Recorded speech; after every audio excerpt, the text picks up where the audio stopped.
What's going on, man?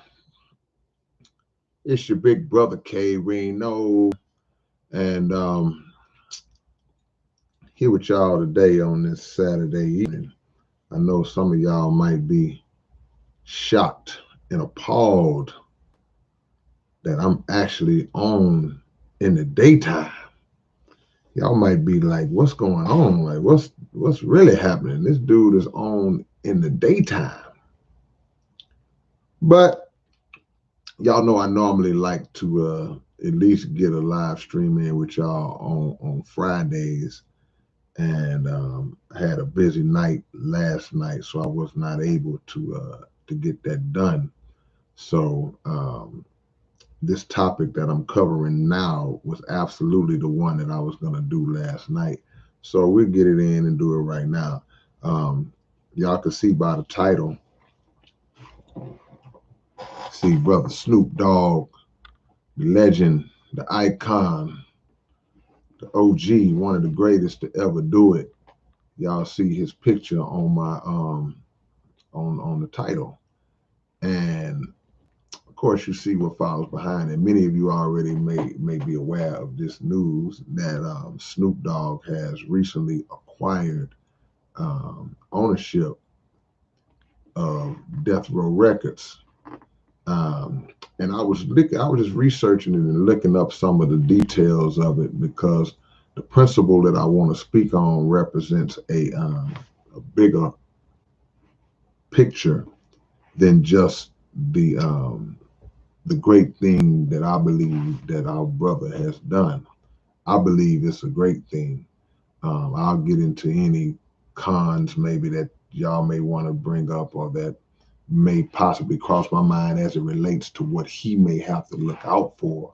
But I don't put any negative spin on this at all, because this is the goal. This should always be the goal. The goal should always be ownership. The goal should always be um, to gain that power and to establish what's known as generational wealth, especially among our young black artists, our young black men and women, our moguls, our future moguls, I should say. Um, what I want to touch on as y'all come in, y'all hit that like button as y'all come into the room. No, hit the like button soon as you jump in. Hit that like for your big brother. But where I really want to go with this is to make you see. That's why I named it Yesterday versus Today, because I want to make us understand our potential. I want to make us understand how, even though sometimes we might not even know the direction or know our destination, if we are focused so much on, we're focused on on our direction, then our destination becomes a little more clear. And the reason I'm saying this is because when you look at a brother like Snoop Dogg, who has been a fixture in our eyes and in our minds and in our ears for literally 3 decades now. You're talking about a brother who jumped in the game in the early 90s. He was introduced to us in the early 90s. And now, 30 years later, he's just as relevant as he was when he first hit the scene, and even more so now. Because what we've seen with Snoop Dogg, we've seen his mental growth and development. We've seen his business acumen, his business knowledge, and his business mind. We've seen it develop and grow. And we've also seen the trials and tribulations that he's gone through, simply because a public figure, that public figure, his life is going to be, unfortunately, on public display, the good or the bad. That's just the nature of this beast that is the entertainment industry. So we've seen Snoop grow up. So to watch him come in as just a young artist, teenager, just come in to sign with Death Row, to sign on that label, just being a young rapper trying to get on, trying to establish himself and prove himself as a rapper, as and making his mark as being one of the best rappers.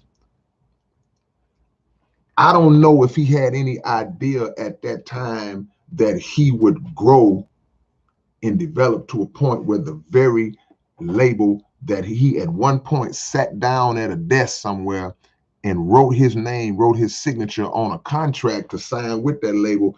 I don't know if he ever thought that one day I would own this very label, because it is not to say that he never thought that he wouldn't own a label, that he wouldn't be a label owner, but we don't know. Maybe he didn't think like that, because you talking 1990, early 1990, 91, 92, whatever it was, that a lot of us wasn't thinking like that.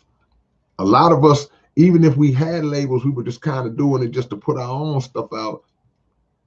So to see him now literally come full circle, and now going from being the young man who signed that contract to being the person who owns that label, that's an amazing thing, man. I don't care how you look at it, because we know where we were mentally, and we know where we were, our condition, when we were 18, 19, 20 years old. Didn't have a pot or window, and just trying to make a little money in this rap thing. I just want to get a little money out of this. I want to get on, getting on video, make some bread. That's all we think about, man. But as you grow and mature and you live and live and live and live life, you start to see how dirty the music industry is. You start to see how deceitful the people who control the industry are, and it opens your eyes to the snakery that is this whole entertainment industry. So once you kind of come into that understanding, a wise person's thought process is, well, maybe if I can get to a point where I can take some type of ownership in this game, then I can change the direction of it. I can change the personality of this industry by being an individual who, if I get a hold of it, I'm gonna handle the situation the right way. I'm gonna treat artists properly and treat them the right way, do right by them, empower them, and try to make them into what I've become. That is a mindset that I personally believe that Snoop has. I just don't, I don't see him as the kind of dude that would just be trying to manipulate and oppress other artists, especially when he came up on that same world, and he knows what it's like to be an artist, to be what's called a viable artist, an artist that's very, very productive, very valuable to a label, to an entity, to an industry. And he knows how it feels to be that, but not necessarily be receiving what he should be receiving. Just like every artist who ever signed to a major label at some point come to the realization that I'm getting messed over. I don't care if it's Prince, I don't care if it's Michael Jackson, I don't care who it is. Only the ones who remain silent, you might not hear about them, but you will never be the winner as an artist on these labels. I saw a quote today, shout out to my brother Silky Slim.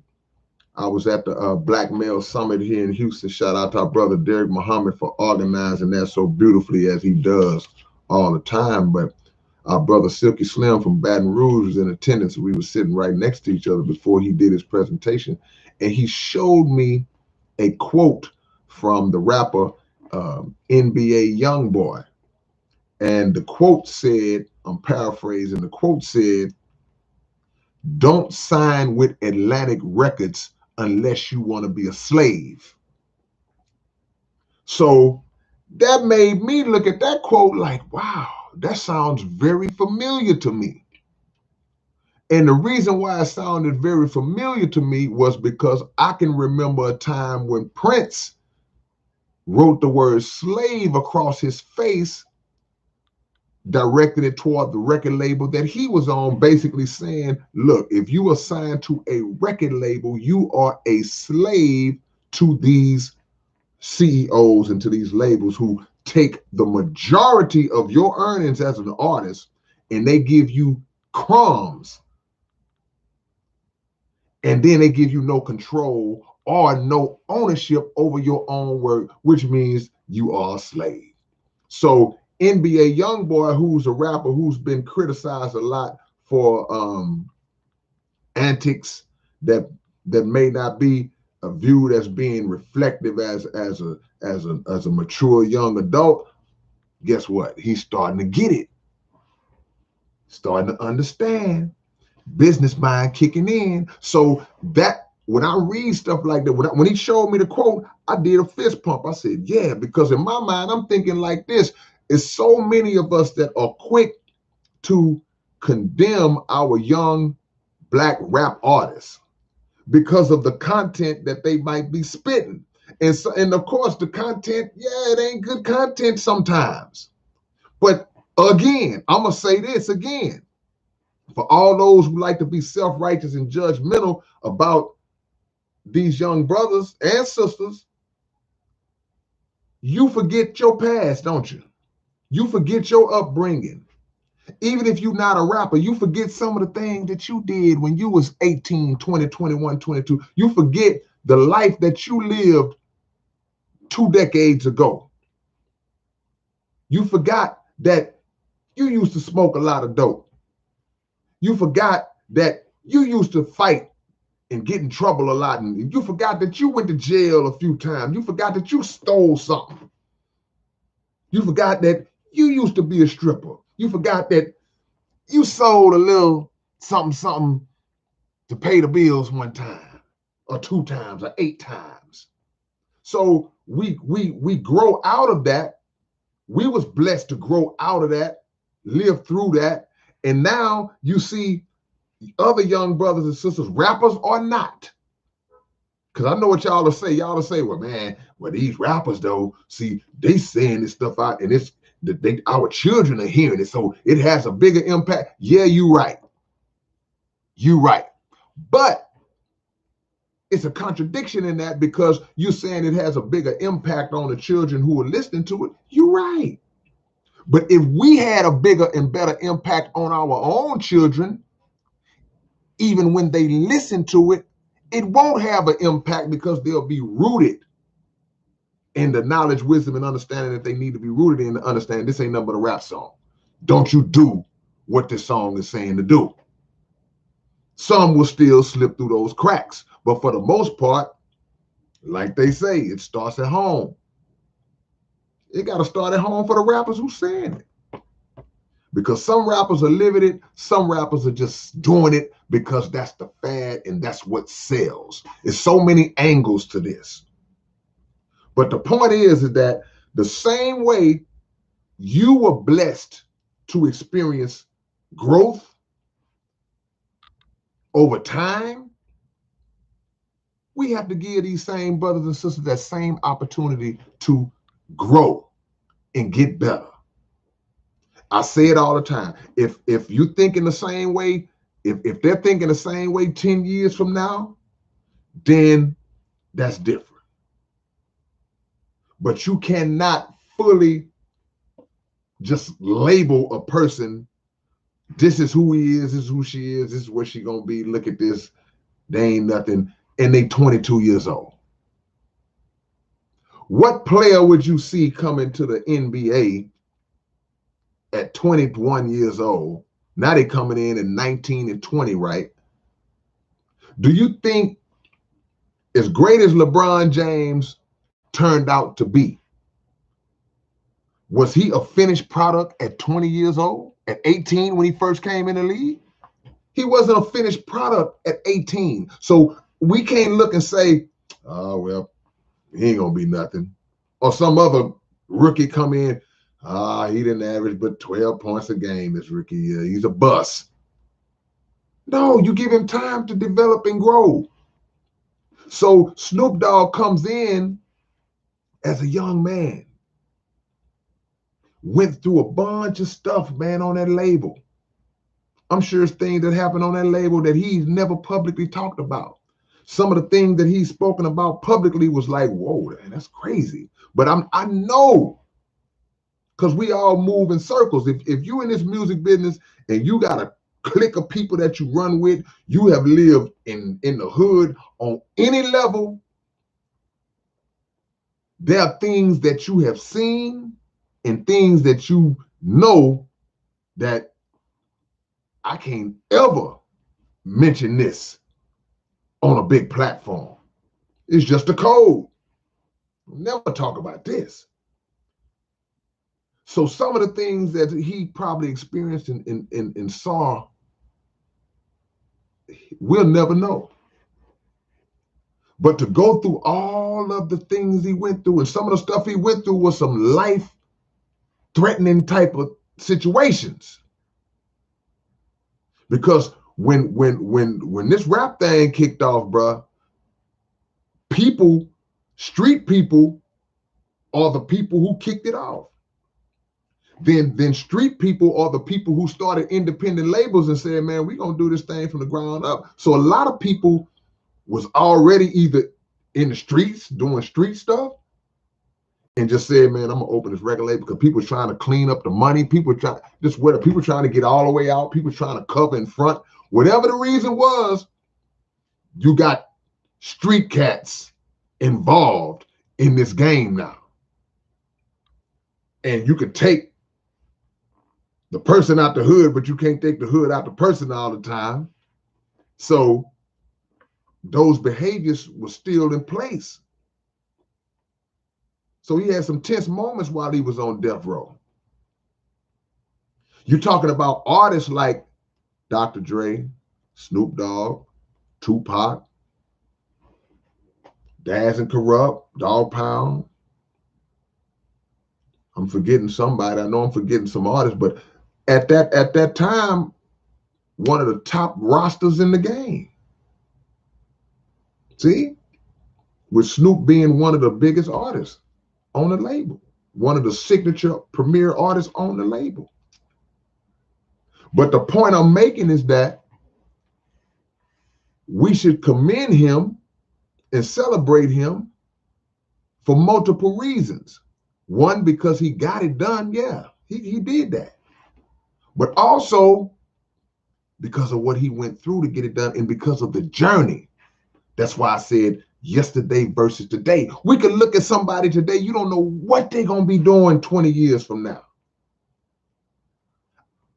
Again, I can say, I feel comfortable saying that even though I feel like Snoop probably was a visionary enough to say, at some point I'm going to be owning some stuff, I'm going to do this, that, or whatever, but he may not have ever visioned that it would be that same label that he was signing on the dotted line with. So you don't never know. So this message is for y'all. It's for us to like, where a person is today doesn't mean they're going to be in that same spot tomorrow. Where you are today, you don't know where you're going to be 5 or 10 years from now. That's why when I go speak to young people, I always ask them that question. And it sounds like just a random little basic traditional question. Where do you see yourself 5 or 10 years from now? You got to ask people that question. You got to ask your children that question. You got to ask young people that question simply because it opens up a lane in their mind to make them even start to process and think about that, where they might not have been thinking about it before you asked it. Because as a child, you living in the moment. You just living in the moment. You like, man, we finna go outside. We getting ready to go play ball. I'm getting ready to go in the room and play video game. You in the moment. But somebody has to come along to make us think beyond the current moment that we living in. Yeah, I see what you're doing now, but where are you going to be when you're 22? What are you going to be doing when you're 30? What do you see your life as? And the key point to that is that in this day and age, that's really a scary question to ask. Because back when we was coming up, it was, oh, I'm gonna be a police officer, I'm gonna be a fireman, I'm gonna play basketball or football. You get those, basic generic answers. But in this day and age, that's a scary question to ask young people because the conditions are so messed up that you ask a young person, hey man, where you see yourself in 5 years? They might say dead because they are living a lifestyle that's filled with so much pressure. We living in neighborhoods and conditions that are so jacked up that it's a pressure that our young children feeling that we not feeling. So we getting up, going to work, getting up, doing what we doing, but we sending our children out into that jungle. And just like I said, that there are things that Snoop may have experienced being on that label or just we've experienced in our life that people will never know. Let me tell y'all something. It's things that y'all children go through and see that they never tell y'all about.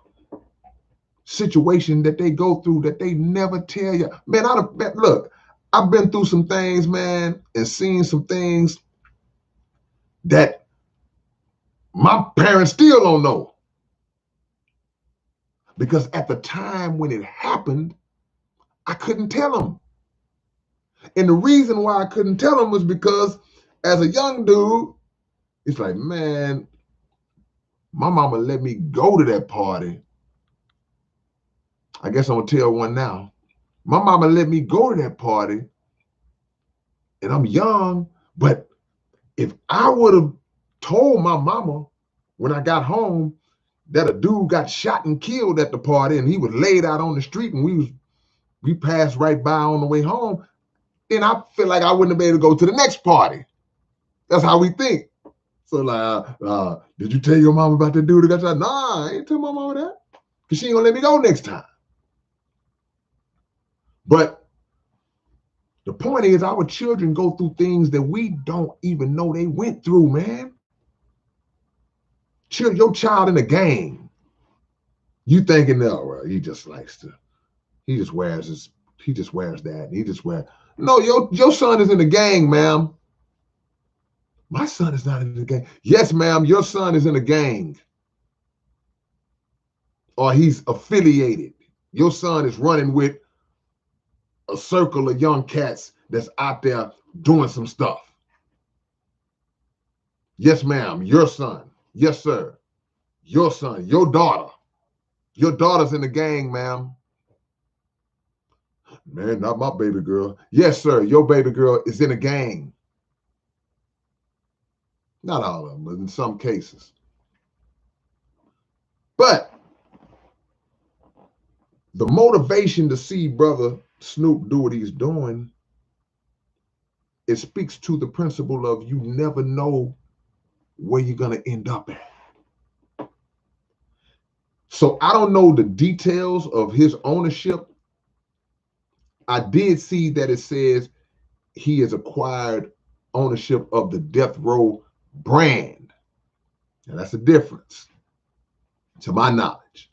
The brand, it said that he does not own the catalog, because that was the first thing that popped in my mind. That was the first question was, I wonder if he got that catalog, because I just named everybody that was on that label.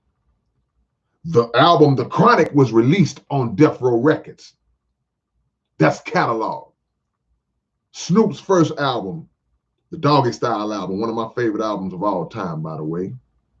Catalog. Dog Pound. Catalog. See, so Tupac. Catalog. So the owner of that catalog, that's who holds the cards right there. Now, while I did see that he did not have ownership, it did say that that's something that he's working towards. And I hope he gets it. Man, I hope he get ownership of that catalog, because it's too many instances, countless instances where our artists just give, man, you give your whole life to these record labels. You give your blood, sweat, and tears to these record labels, literally, only to just only be an artist. You don't want to, you may start off as an artist, but you don't want to be your whole life just being an artist. You want to evolve and grow to different levels. So you take a person who just, I'm just rapping. Because in the beginning, we fall in love with just rapping, singing, whatever it is we do. Then we strive to get on the label because we're looking at our favorite artists on TV and they on the award shows, they performing, they going on tour. We want to do all that stuff. We want to put records out. But at some point, you realize, hey, man, I'm getting robbed. Then you realize the value of the catalog. That's the key. Because now you're looking at Snoop, the acquisition of the brand itself is a beautiful step.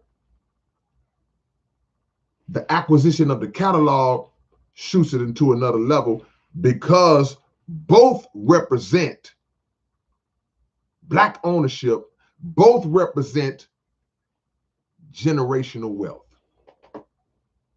Generational wealth, especially that catalog. Because these are the same things that y'all hear me say all the time. These are the same things that these CEOs use to feed their families for generations, all the way to the end of freaking time off of your talent. So there's a grandson who's not even born yet of a CEO of some executive at Atlantic Records, like NBA Youngboy said, some executive at Universal, some executive at Sony, some executive at Warner Music. There's a grandson that's not even born or hadn't been born 30 years ago who's benefiting right now from the work that a broke artist has put in. An artist that's broke right now. But there's some little 8-year-old little boy somewhere that's living a wonderful life because his grandfather acquired the rights and the ownership of some unsuspecting artist's work. Full ownership to where perpetually they will be paid and fed forever. That's the value of owning that catalog. So I hope he gets it because he's got the brand, which means I'm assuming that, you know, any images and likenesses and names connected to, if you want to say Death Row is the symbol, the logos are, okay, yeah, that's all him now. And maybe other things that attach to it, clothing, I don't know. But you get that catalog, that's a game changer. That's a game changer. So we watched him come full circle. And the key is, all y'all that's watching this right now, you can do the same thing too. Because a lot of us been told we ain't gonna be nothing. A lot of us been told you ain't gonna never amount to nothing. A lot of us have had that thought in our mind when nobody even told it to us.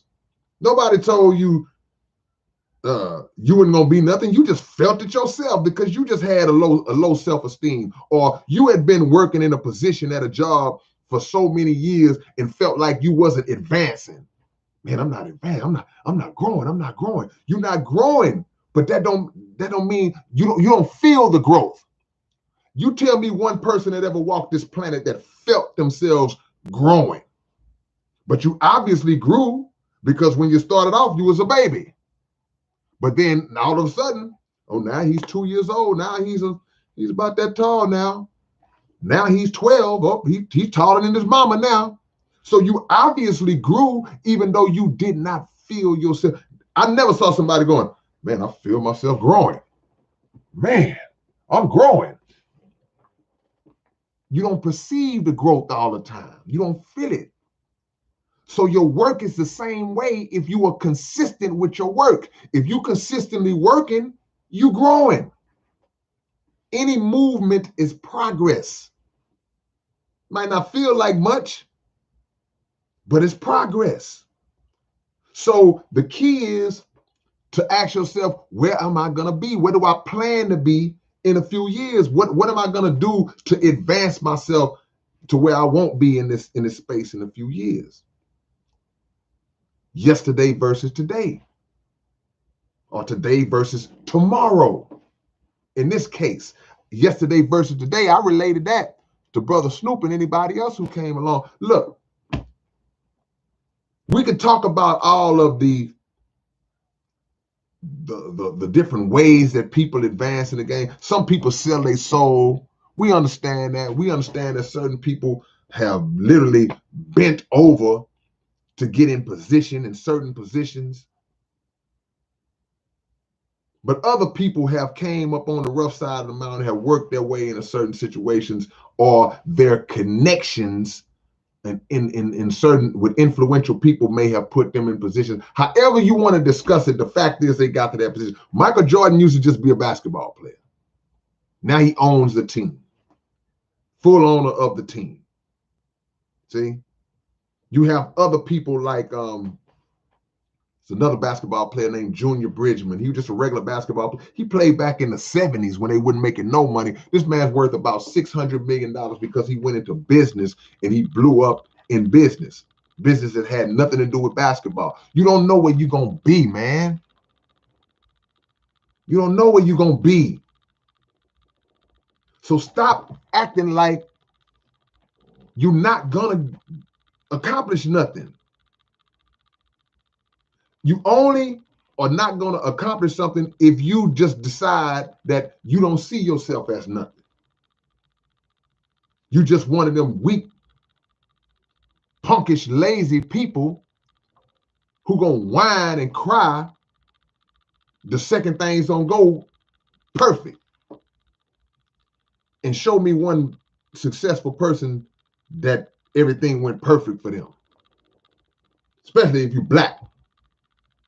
Everybody got a story to tell. But you got to envision it for yourself.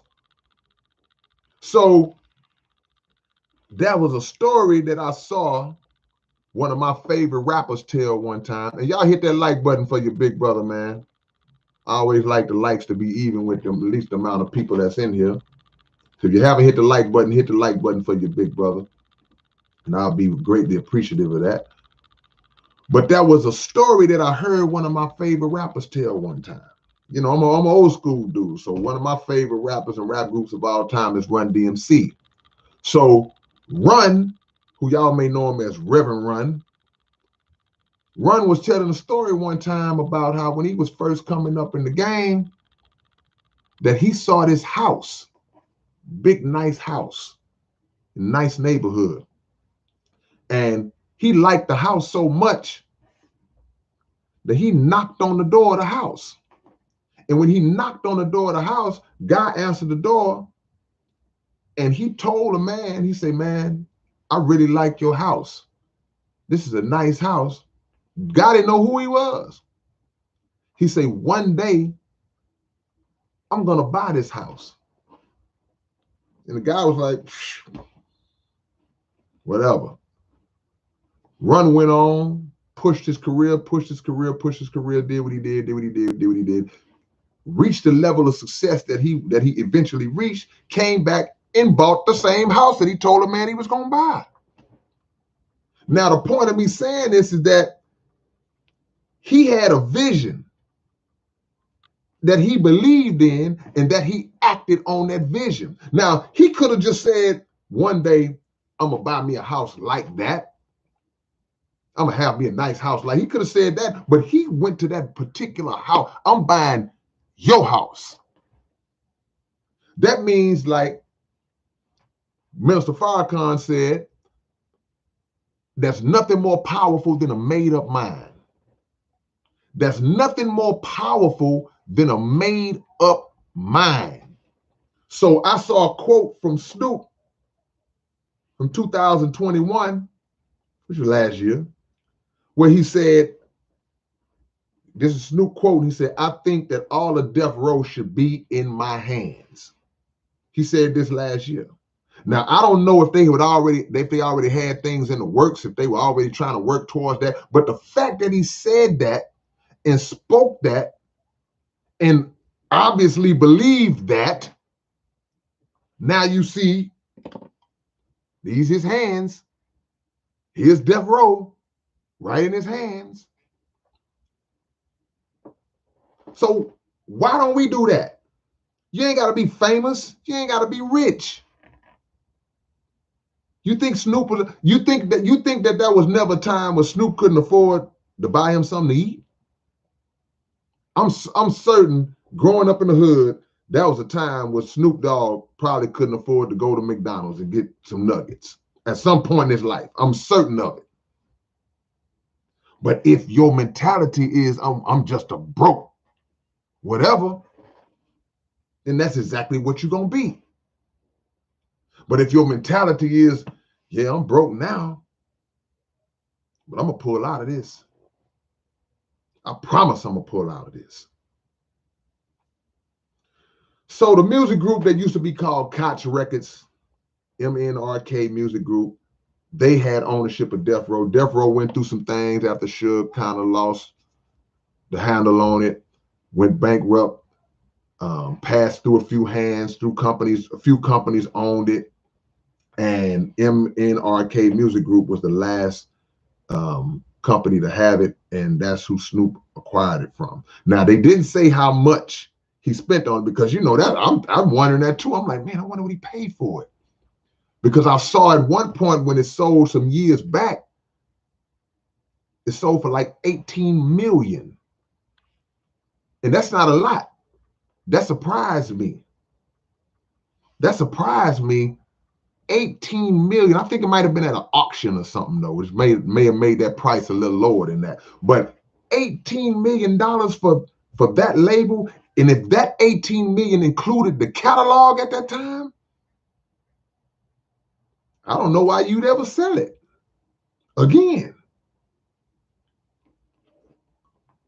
So visualize your greatness, man. How many of y'all in this whole chat don't feel bad if you haven't, because you're on the way? But how many of y'all have already advanced to a point where the place that you are now is not where you were 5 or 10 years ago, and you was in a place 5 or 10 years ago that you or other people around you felt like you weren't gonna never get out of? Somebody looked at you 5 or 10 years ago and was like, man, this cat here, man, this woman here, she ain't gonna never be nothing. And now you doing things. If that's your story, you can raise your hand. So, but guess what? That's not even the end of your journey. That's not even the end of your journey.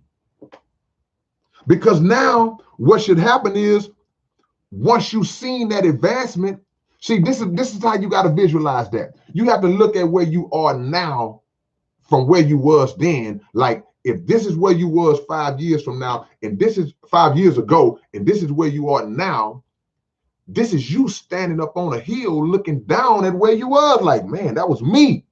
That was me. I was down there 5, 10 years ago. So that's a sense of accomplishment to look at, like, man, I didn't think I was going to get here, but now I'm here. Man, I did that. But then you stop.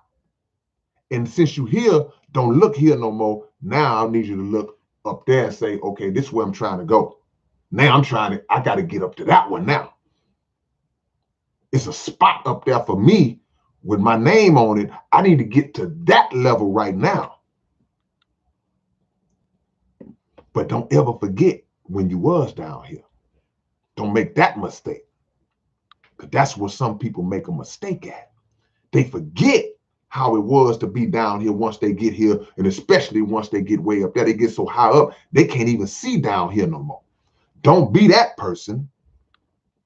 So never forget, you should be still visiting this, whether it's your condition or whether it's your physical condition of where you was, the people that was struggling with you. Don't forget. Because y'all know I got a song called On the Way Down. And if you go listen to it, you know what it's about. But the goal is to grow. So Snoop Dogg didn't forget his origins. He saw that label grow from the ground up. He saw the greatness of it. And in his mind, he's like, man, I got the knowledge to revisit that and rebuild that and bring it back to that glory. Now, in this modern age, we don't know what that's going to look like in terms of how he will rebrand and repackage and reintroduce it. We don't know if it will be with a roster of new artists. We don't know. We don't know if it'll be something that's just related to the digital age and whatever, NFTs, all that crap. But whatever it is, it's a smart move. It's a smart move. So the key to understanding what the move he made is understanding the training process that he underwent. And when I say training process, I don't mean nothing formal. I don't mean that you enrolled into some course, you paid to go to this school, or you went to this particular institution and underwent training to learn. No, I ain't talking about that. I'm talking about life. I'm talking about life experience, going through stuff, learning how to handle people, learning how to see through dirty people, learning, sitting in meetings, dealing with these dirty devils, understanding the language and the terminology, knowing what to say, what not to say, who to deal with, who not to deal with. See, taking losses, learning from your mistakes, learning the music business, developing or having an ear for what's going to sell and what's going to win and what's not going to win. All this stuff is training that you, whoever else is going through your journey right now, you picked up on the way. You ain't go to no school for that. You pick this stuff up on the way, and it's valuable. So now you got knowledge that literally you could go teach at a university. The knowledge you gain, just like people say, man, street knowledge, hood knowledge, street sense versus book sense. That stuff that you gain just out in the field, that's invaluable. That can't be replaced. And then when you know it and you got it down packed, man, you like a professor out here in these streets. So Snoop, never forget something about Snoop Dogg, y'all. When he left Death Row, where did he go? I want to see if y'all know y'all hip hop history. When Snoop left Death Row, where did he go? And I'm asking this question because it all ties into what we're seeing right now. It all ties into what we're seeing right now. I see it's already coming in. I see the answers already coming in. When Snoop left Death Row Records, where did he go? All of y'all hitting it on the head. He went to No Limit Records, which was owned by Master P, right? What is the significance of Master P in this whole connection to what Snoop is doing right now? This is my opinion. What is the significance? What role does Master P play in all this in the grand scale? The role that Master P played, that I've even seen Snoop in interviews acknowledge, that's why I feel comfortable saying it, because I don't try to put words in another man's mouth. Ben Dover said it, learning how to be a boss. Master P was a visionary. Master P was a brother who was already thinking on that ownership scale, on that generational wealth scale. He was already controlling his label, in control of the roster of artists, in control of his content. He was already doing clothing lines. He was already making movies. He was already just branching out into different fields outside of the rap game. And coming from Death Row into No Limit, Snoop learned that aspect of the game from Master P. He said it himself. So this is the importance of how giving the game to somebody else is a good thing to do. Not to be some self-righteous, selfish Negro who feels insecure and threatened that I don't want to teach nobody what I know because they might pass me up. No, bro, I'm gonna show you how to be a boss. You're a phenomenal rapper. You're a great rapper. Let me show you how to strengthen your business hand. Let me show you how to make your business fist so strong that you can punch a hole in a planet, right? And Snoop learned that under Master P. So now you started to see this explosion with Snoop in other areas. Acting, clothing line, different companies. Just even if he didn't own the company, offering himself as an individual who would endorse products for certain companies, for big companies. They're one of the biggest stars in the world. And he's in control, to my knowledge, in control. So now he owns the label. Now he's come full circle and picked up in understanding that generational wealth, because he has children. Probably got grandchildren by now, I don't know.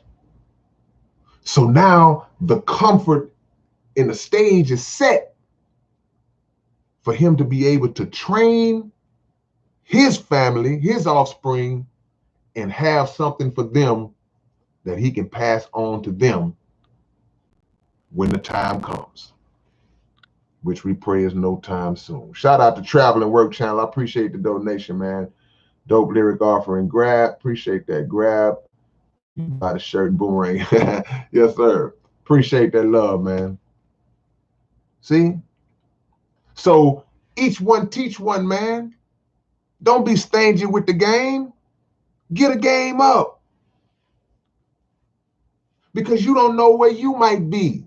See, I talked about from being down to getting up. That's what I've been talking about the majority of this time. Not knowing where you are today may not necessarily be where you are tomorrow. In other words, you may be greater tomorrow than you was today. But it also works in reverse. There's also situations where people who were up yesterday and now they down today. They don't have. Look, bro, that little $100 you lost, that little $100 hurt you because you didn't have but 150 to your name. So to lose 50 of that 150 or 100 of that or half of that, that's crushing. But you got to understand, how many people, raise your hand if you have heard of people who have lost millions of dollars. Have you ever heard of a millionaire going broke? So that means, right, what? It is possible, right? It is possible for a person who had 20, 30, 50, $100 million to go broke, right? That is possible, right? We know that, right?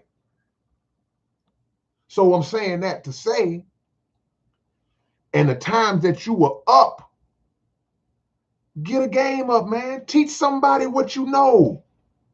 Because if you ever fall off, maybe the person that you took time out to help and teach and train, maybe that person will pull you back up. But if you were stingy with the game,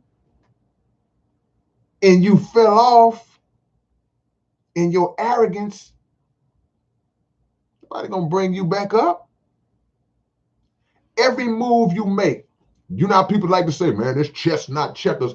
Your life should be like a chess game. In other words, every move that you make should not just be a move. It should be a move to set up the next move.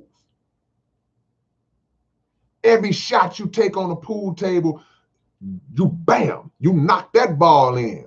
It wasn't just about knocking that ball in. It was about knocking that ball in and then having the skill to knock the ball in, and then make the cue ball position itself to your next shot. To all the pool players out there. Tina P, the OG. Tina P, the OG. I saw you in here, Tina. I just was running my mouth. Appreciate the love from you as usual. Tina P, the OG. David M, I appreciate the love from you, my brother. Thank you so much for the love and donation and for y'all's time.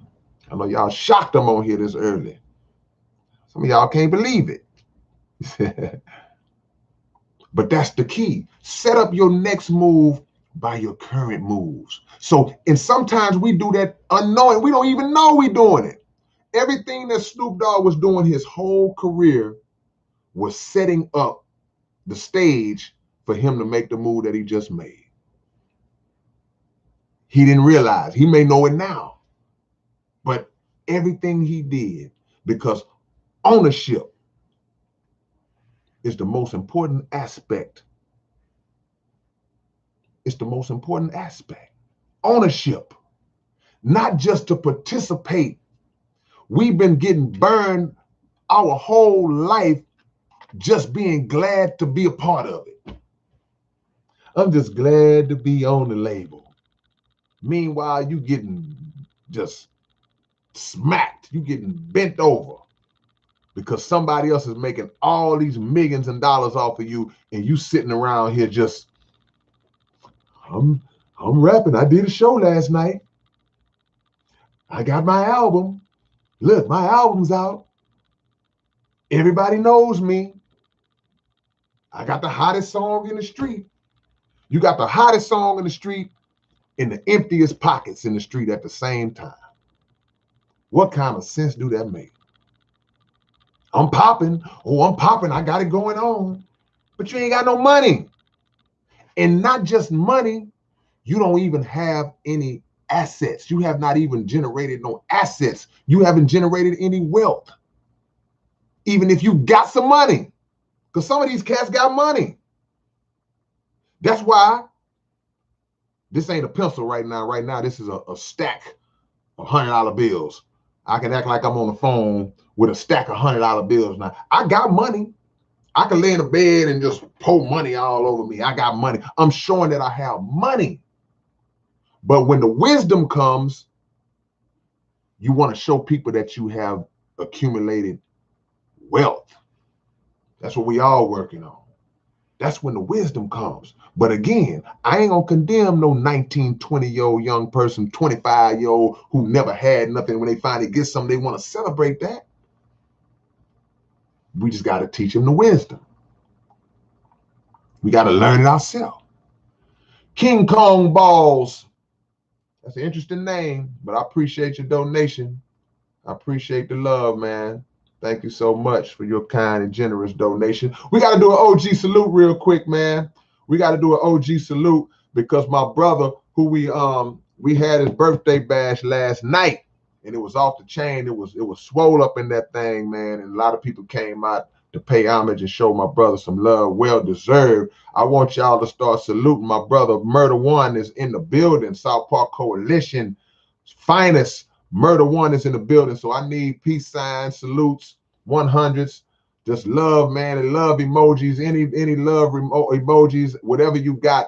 Everybody in here, man, drop some right now for my brother Murder One. Y'all see it said SPC Murder One. That's my brother, man, and he had a great show last night. We was all glad to be there. A lot of the legends of Houston came out to show love and represent with my brother. So I want y'all to do it right now.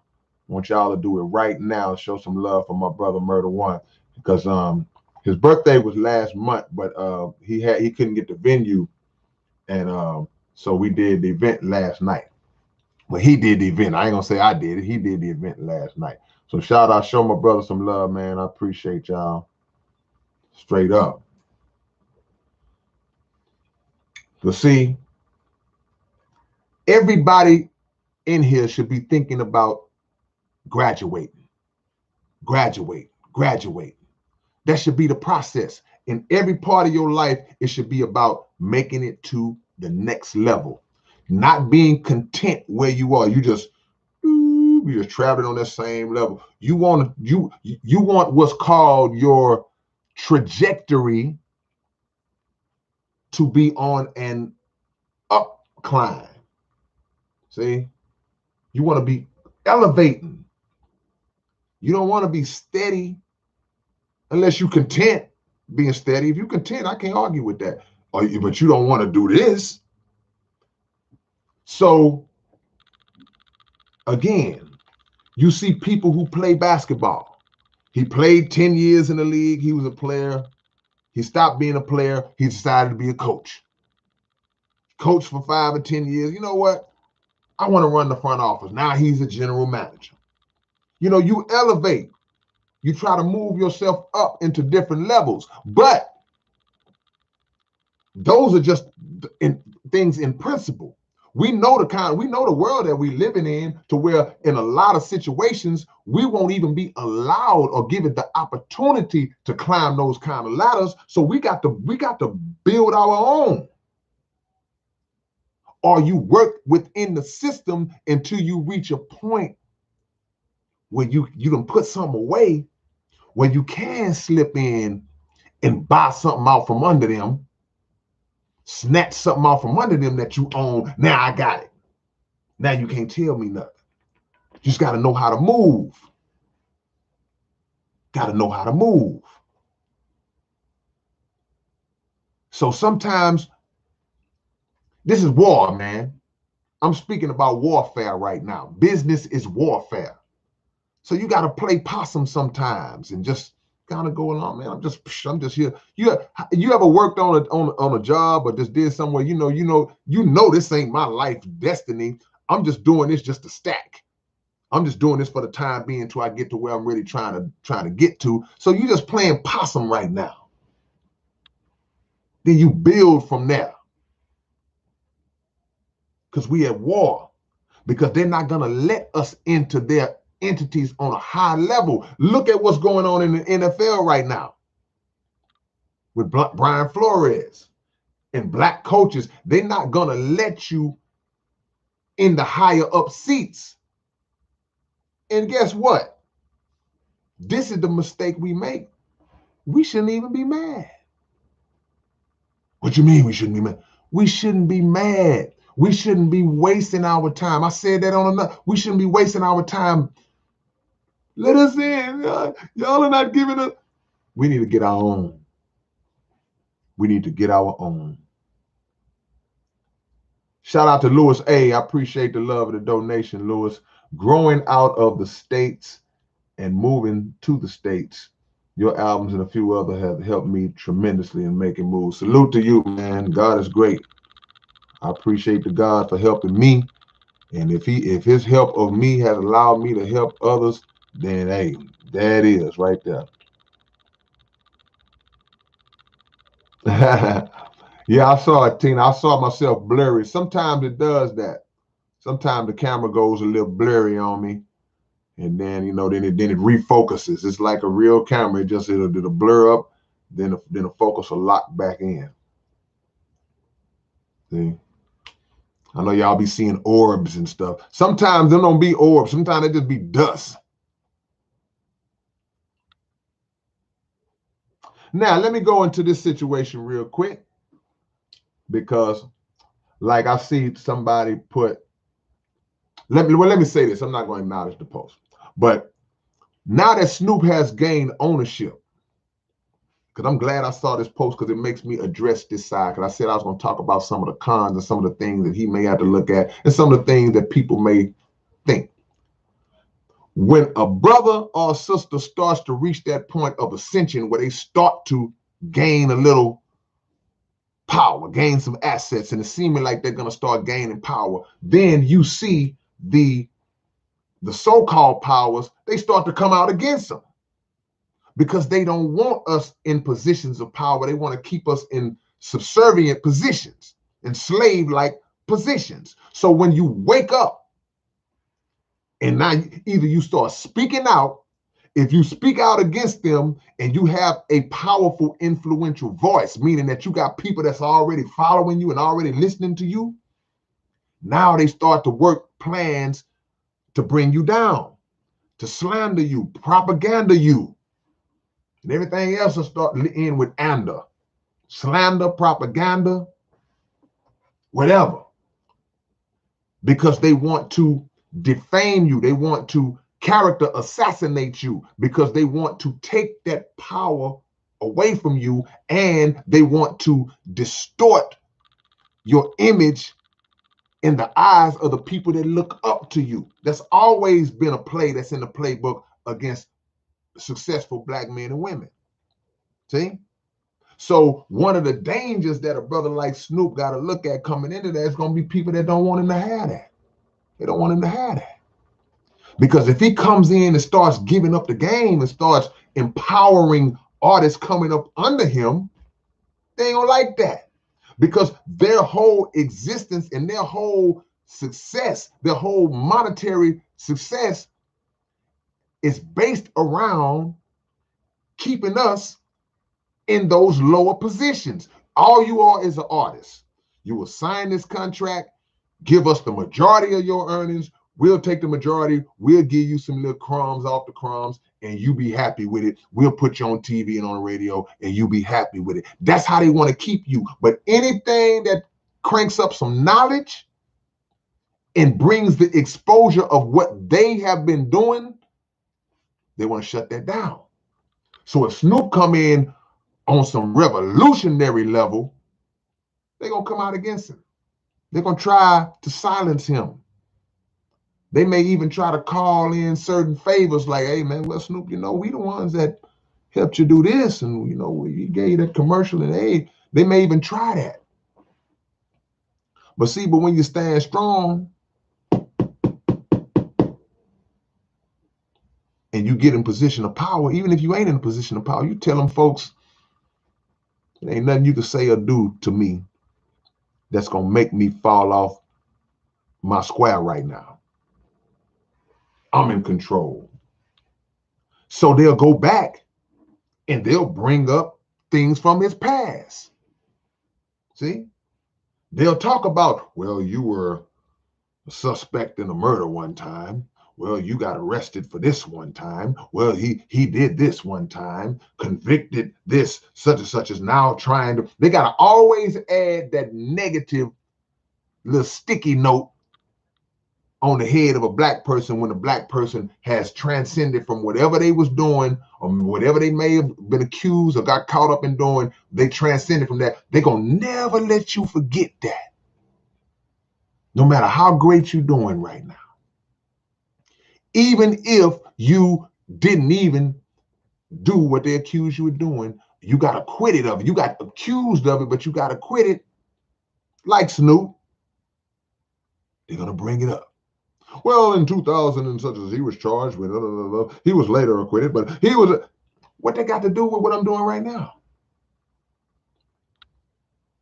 Like I saw the interview with Mike Tyson from years ago,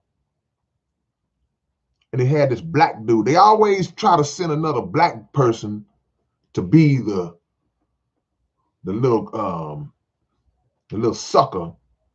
They had this black dude interviewing Mike Tyson and coming off like he's just doing a simple, innocent interview. But then 2 questions in, Mike's there promoting something else. He asked him about, well, you're convicted of rape back in the. Why'd you bring that up? See?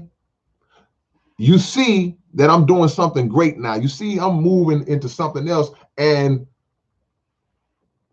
The evidence don't even point to Mike being guilty, by the way, but that's another story, because in America, the court of public opinion, when they convict you, you guilty whether you did it or not.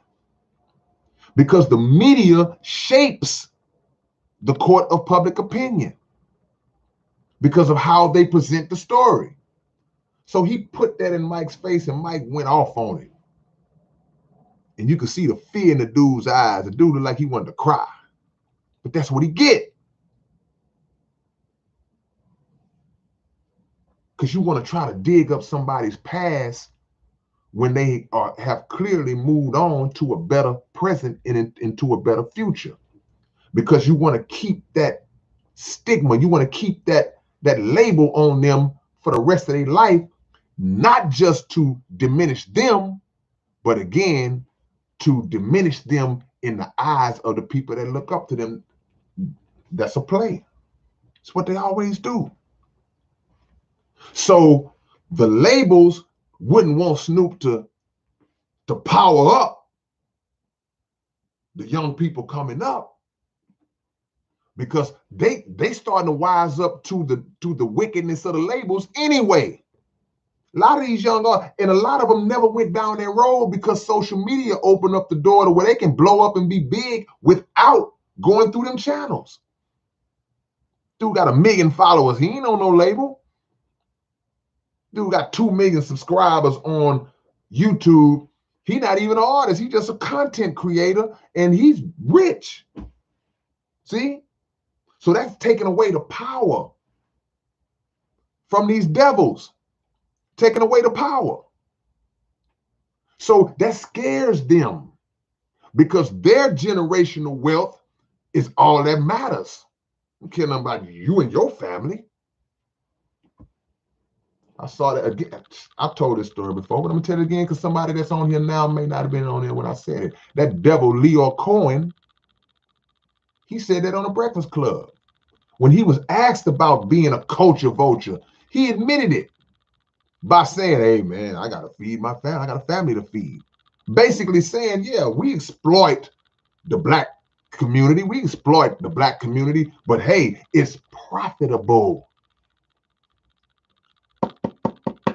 But when our young artists learn that, when they get a grasp of that, that's why I quoted NBA Youngboy earlier, when he said, don't sign to Atlantic Records unless you want to be a slave. When our young artists get a grasp and understanding of that, and they start shutting these labels down, because the youngsters ain't scared. It's the older artists. Oh, well, man, I don't want to ruffle no feathers. Yeah, but they ruffling your whole body up. See? So when the young artists get a hold of that and realize how they getting played, it's over. It's over. I ain't even say what's in my mind, because I don't want nobody to actually do it. But it's not just about money either. Make no mistake about it. It's about the agenda. Oh man, here you go. Here you go, talking about the agenda. It's an agenda. Everything is a conspiracy theory. No, there's a clear-cut, provable agenda. I ain't got time to go and prove it all now, but there's a clear-cut, provable agenda as it relates to the destruction of young black youth. And music has been weaponized to target us and to target them. Music has been formed into a weapon that is used to destroy black youth. So if a brother like Snoop comes in on that level and it's like, man, we're going to put out revolutionary music. We're going to still put out some fun music, some party music. We're going to still do that. We're going to have our fun, yeah. But we also going to be rooted in this truth. If that happens with his influence, they're going to come out on him. They're going to come out against him. because it's going to be counterproductive to their agenda, which is to destroy us through weaponized hip hop music, to make us to have no problem putting out music that's talking about B's and H's and kill them and shoot them and smoke it and drink it and pop it and everything else, lick it and suck it and everything you could think of. Oh man, that's gonna sell a lot. That's gonna be a great one. We got him on a 5-album deal. We'll get 5 albums worth of that. And every label doing the same thing. All right, man, drop y'all locations. Let me know where y'all at, and I'll be reading some of y'all comments as we go down. Naeem Salam says, the secret relationship between hip hop and Jews, that's a conversation. And that's a remix. Because really, man, y'all know me, man. I keep my books near me. Your statement is based off of this book, The Secret Relationship Between Blacks and Jews, which will cover everything that you're talking about. Santiago Hernandez says Death Row is a cursed label. I don't agree with that. See, cursed, the people make the situation what it is. That's just my belief. People make situations what they are. So if the people who were running the label or operating the label, if they were not conducting themselves and running the label in a way that is beneficial for the people that's on the label and the people who hear the music, then, and they're not carrying themselves in a way that's even beneficial to them, then the house is going to fall. But if somebody comes and takes control of the house, see, picture a house, man, Brother Santiago. Picture a house that nicely built house, built from the ground up, nice house. Then over time, they start letting the house go. The roof got holes in it, the foundation jacked up, the paint is all crusted up and chipped, the pipes is bad, the walls on it, the wiring is jacked because the house is just didn't get kept up. Then everybody moves in the house, something go wrong, and got mold in the house. The house ain't cursed. Sometimes it just takes somebody else to move into the house and make the necessary repairs to the house. Reconfigure the house, fix the house up. You see it all the time in the hood. Man, I went and bought me some little rent houses and fixed them up. So if the house gets fixed up, it ain't no curse, because part of fixing the house is not just the structure itself. Part of fixing the house is making sure that when you fix up the house, that you rent it out to the right kind of tenants. You see the analogy? You ain't gonna rent your rent house out to somebody who's gonna be in there knocking holes in the wall and tearing up the house and carpet smelling like pee and yeah, you're not gonna rent your house to somebody like that. So if Snoop takes over the house and renovates it, moves the right tenants into the house ain't cursed. See? Mexicans too. Yeah, you're right, brother.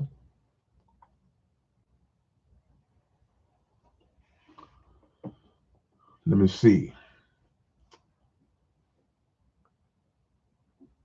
It's a label with artists that gets blackballed after Pac died. Well, Snoop never got blackballed. Snoop is as big now as he ever was. Dr. Dre didn't get blackballed. So, I mean, no. I remember MC Hammer y'all remember when MC Hammer signed with Death Row for a little while?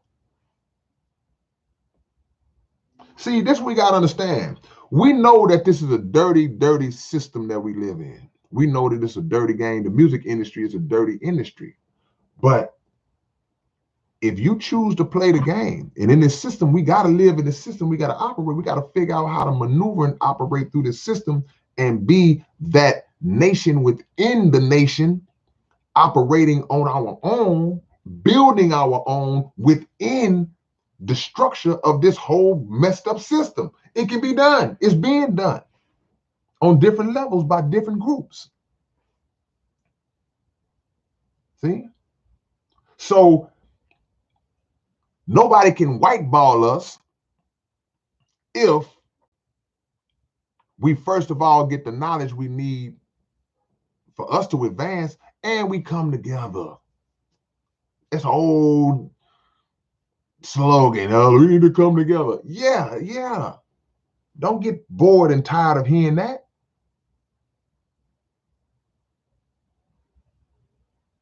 See? So it don't matter who controls the world. The question is, who controls your world? Because it's more than one world. It's just one planet. We live on one earth, but a world in the earth is not the same thing. A world represents a system. A world represents a mindset. You control your world. You build your world.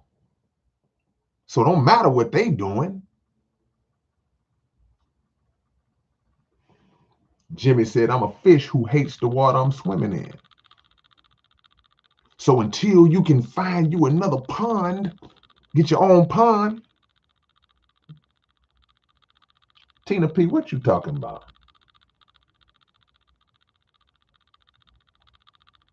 See? Dr. Naka says, I hope he can bring Suge in some type of way. I don't know if that'll happen, but Andrew Duffy says, you don't have to give up your spirit to visit. That's a great point. See, there's a thing called being in the world, but not being of the world. So you can be in the world, because where else you gonna go? You can be around the mindset, but you don't have to have the mindset. See?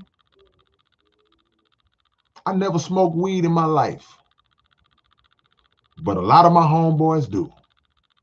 And I've sat in rooms many times over the years with 10 or 12 people passing blunts. And they just pass it right by me. Because I was in the room, but I did not fall under the urge, the temptation to want to participate. It's not my thing.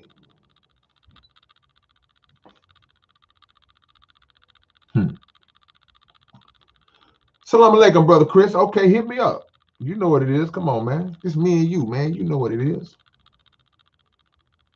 So we can be in the music business, but we don't have to be of the mindset. See, a lot of mistakes that I've seen a lot of people make who start record labels, who start independent record labels, after they had been on other labels, they start their labels and they start treating people the same way that the labels treated them. Can't do that. You can't be an abused child and then when you have a child, start abusing your child because you got abused. You got to go the opposite. So the label abused you. You got to look at that and go, all right, I'm going to be an agent of change that when I start my thing up, I'm not going to be like they was. I want the artist to eat. I want the artist to thrive. I want to make other moguls. I want to create other CEOs. See? Naeem says, Suge could be a great consultant in my opinion, but no power. But let me ask you this question. Do you think that they would need consultation from Suge? I'm sure that they would have all of the expertise that they need without Suge. And I don't know, Suge, ain't no disrespect to Suge. I'm just saying that they had separation from that person, which kind of led to the downfall of the label in general, which would lead me to think that they would want to maybe go in a different direction. See, that would be like, hey, I'm gonna fire this coach because he's not running the team right, but I'm gonna still get him to come to practice and talk to the team and tell them some things that they should be doing. I ain't gonna do that.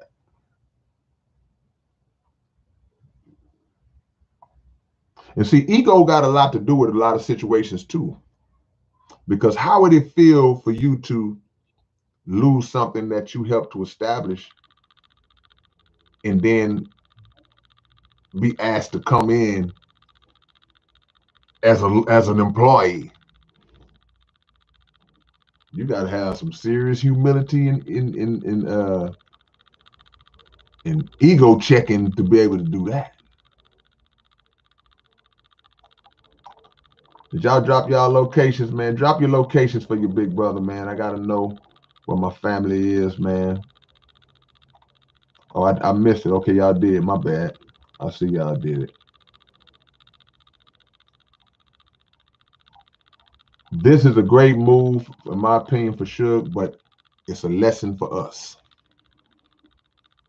The main key to this lesson is never assume that where you see a person in that moment is what they're going to always be.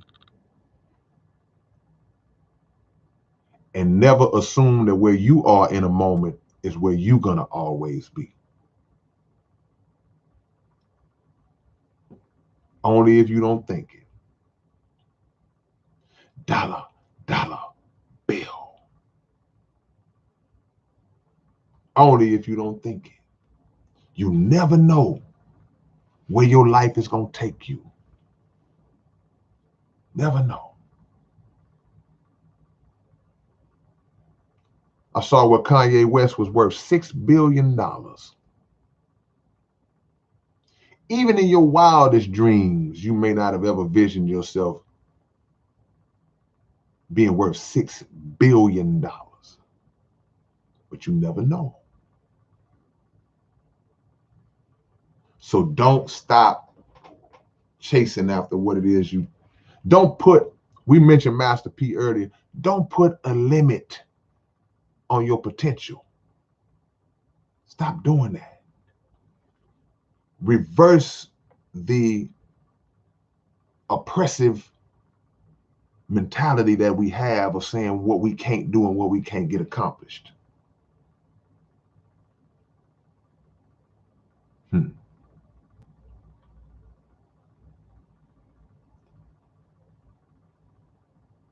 Much love to y'all, man. Thank y'all, man. Peace.